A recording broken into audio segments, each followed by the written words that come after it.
Bienvenue sur ma chaîne Info Farah. La vidéo d'aujourd'hui parle de la régularisation pour motif humanitaire ou exceptionnel d'un étranger en situation irrégulière. Toutes les informations se trouvent sur le site officiel de l'administration française dans une fiche vérifiée le 4 septembre 2024 par la direction de l'information légale et administrative. Donc, qu'est-ce que la régularisation pour motif humanitaire ou exceptionnel d'un étranger en situation irrégulière?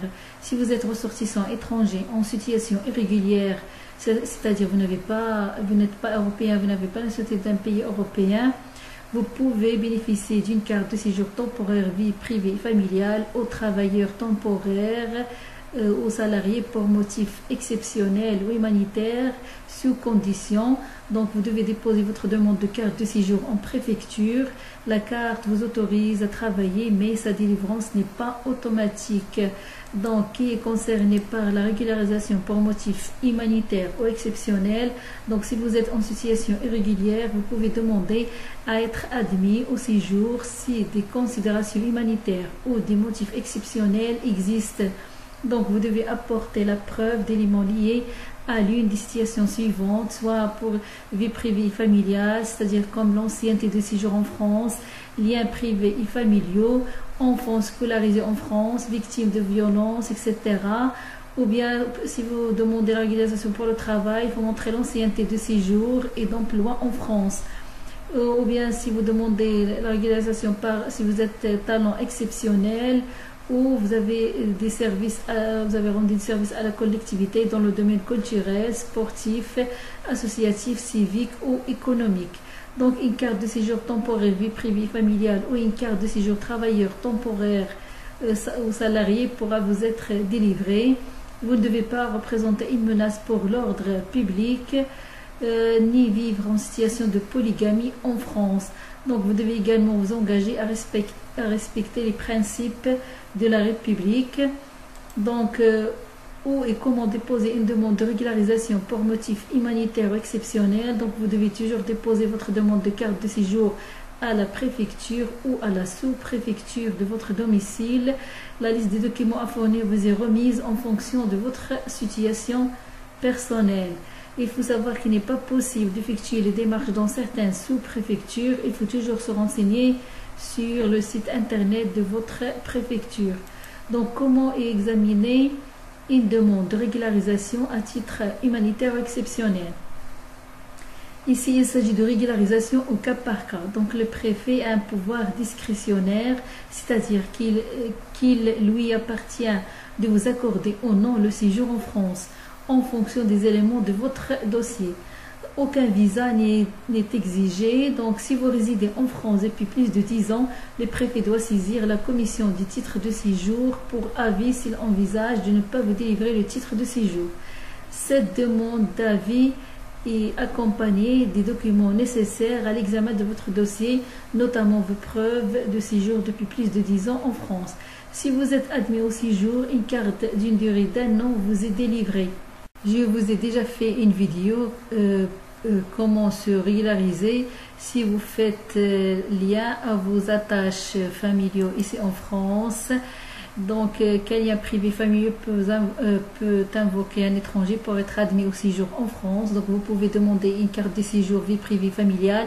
Si vous êtes dans certaines situations prévues par la réglementation, ça veut dire normalement si vous êtes entré de façon réglementée et de façon légale, vous pouvez demander la carte de séjour vie privée familiale comme époux ou épouse de Français ou bien parent d'un enfant français ou bien bénéficiaire de regroupement familial. Mais si vous êtes en situation irrégulière et que vous n'entrez pas dans ces cas de délivrance de droit de la carte vie privée familiale, donc si vous n'aurez pas le droit automatiquement d'avoir la carte de séjour vie privée familiale, étant donné que vous êtes entré vous entrez de manière irrégulière en France, donc vous pouvez éventuellement être régularisé par la préfecture après examen de votre dossier et sous certaines conditions. Donc pour déposer votre demande, vous devez prendre connaissance de la procédure indiquée sur le site internet de votre préfecture. Donc toutes ces informations se trouvent sur une fiche publiée par l'administration française c'est-à-dire publié avant, mais vérifié le 10 avril 2024 par la Direction de l'information légale et administrative, Premier ministre. Donc, pour déposer votre demande, vous devez prendre connaissance de la procédure indiquée sur le site internet de votre préfecture. Pour faire cette demande, vous devez notamment remplir les 2 conditions suivantes. Ne pas être une menace pour l'ordre public, ne pas vivre en situation de polygamie en France. Si vous êtes dans le cas d'une admission exceptionnelle au séjour au titre des attaches familiales, parce que vous pouvez demander aussi d'être régularisé au titre du travail. Ici, je vais vous parler vous pouvez être régularisé au titre des attaches familiales en France. Donc, vous devrez justifier de l'ensemble des conditions suivantes: réalité, ancienneté, intensité et stabilité de vos liens personnels et familiaux en France, conditions d'existence en France, insertion dans la société française, notamment en tenant compte de votre connaissance des valeurs de la République. Aussi, la nature de vos liens avec la famille restée dans votre pays d'origine est aussi examinée. La préfecture peut refuser, il faut faire attention que la préfecture peut refuser de vous délivrer votre carte de séjour si vous êtes dans l'un des cas suivants.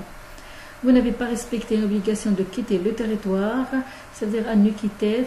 Vous avez commis des faits de faux et usage de faux documents. Vous avez commis des délits graves ou des crimes, c'est-à-dire comme par exemple trafic de stupéfiants, ou bien traite des êtres humains, ou bien proxénétisme, ou bien conditions de travail ou hébergement indignes, notamment. Aussi, si vous avez commis des faits de violence contre des élus, des agents publics ou des agents de sécurité. Vous pouvez être dans l'une des situations suivantes: soit étranger pacsé, si vous êtes partenaire d'un Français, d'un Européen ou d'un étranger en situation régulière, vous pouvez demander une carte de séjour vie privée et familiale si vous répondez aux 3 conditions suivantes: justifier d'un pacte, c'est-à-dire pacte civil de solidarité; prouver la réalité de la relation avec votre partenaire; prouver l'ancienneté de votre vie commune en France, au moins 1 an, sauf exception. Si vous êtes par exemple parent d'enfants scolarisés, si vous êtes parent d'un ou de plusieurs enfants, vous pouvez demander votre régularisation si votre vie familiale est stable. Vous devez remplir les 2 conditions suivantes: justifier, sauf exception, d'une résidence habituelle en France de 5 années et de la maîtrise orale du français. En plus de ça, il faut scolarisation de vos enfants, dont un au moins depuis 3 années, y compris en école maternelle. Donc, il faut noter qu'il n'est pas exigé que l'autre parent possède un titre de séjour. Les 2 parents en situation irrégulière peuvent déposer chacun une demande de titre de séjour. 3e cas de figure, si vous êtes époux ou bien épouse d'un étranger en séjour régulier, aussi par dérogation à la procédure de regroupement familial, si vous êtes entré irrégulièrement en France pour rejoindre votre époux ou épouse titulaire d'une carte de séjour, vous pouvez demander votre régularisation. Vous devez démontrer que votre vie familiale est en France et qu'elle est ancienne, stable et durable. Vous devez justifier, sauf exception, d'une résidence habituelle en France de 5 années et de la maîtrise orale du français. Votre époux ou épouse doit résider régulièrement en France et vous devez justifier de 18 mois de vie commune. Un autre cas, le 4e cas, il y a étranger entré mineur devenu majeur. Donc, si vous êtes jeune majeur entré mineur en France hors regroupement familial, vous pouvez demander à obtenir une carte de séjour vie privée familiale sous condition.